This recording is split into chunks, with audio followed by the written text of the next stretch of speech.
Di dunia yang seringkali menilai seseorang dari tampilan luarnya, izinkan aku berbagi sebuah kisah tentang pencarian cinta yang berbeda. Ini adalah kisah tentang Richard, seorang pengusaha sukses yang memiliki segalanya. Mobil mewah, rumah megah, dan rekening bank yang tak pernah kosong. Tapi Richard merasa ada yang hilang dalam hidupnya. Setelah beberapa hubungan yang gagal, dia menyadari satu hal. Kebanyakan wanita yang mendekatinya hanya tertarik pada kekayaannya. Maka dia memutuskan untuk melakukan sesuatu yang tidak biasa. Suatu hari, Richard menanggalkan jam tangan mahalnya, mengganti pakaian desainernya dengan kemeja sederhana, dan mulai bekerja sebagai pelayan di sebuah kafe kecil. Dia bahkan menyewa apartemen sederhana di pinggiran kota. Tidak ada yang tahu bahwa pria sederhana ini sebenarnya memiliki empire bisnis yang bernilai miliaran.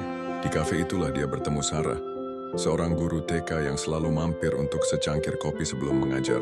Sarah tidak pernah memandang Richard sebelah mata, meski dia hanya seorang pelayan.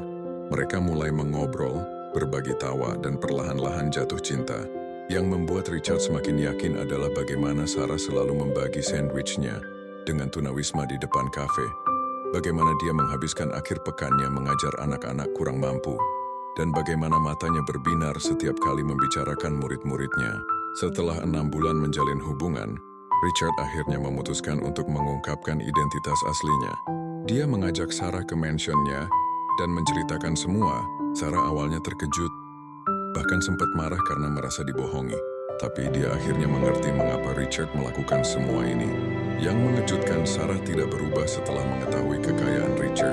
Dia tetap mengajar di TK yang sama, tetap berbagi dengan tunawisma, dan tetap menjadi Sarah yang sederhana yang dicintai Richard.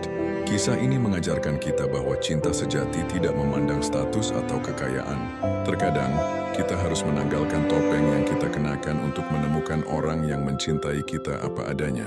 Dan seperti Richard, kadang kita harus kehilangan sementara untuk mendapatkan sesuatu yang abadi. Saat ini Richard dan Sarah telah menikah. Mereka mengelola yayasan pendidikan untuk anak-anak kurang mampu, membuktikan bahwa cinta sejati tidak hanya memperkaya hati, tapi juga bisa membawa perubahan positif bagi orang lain.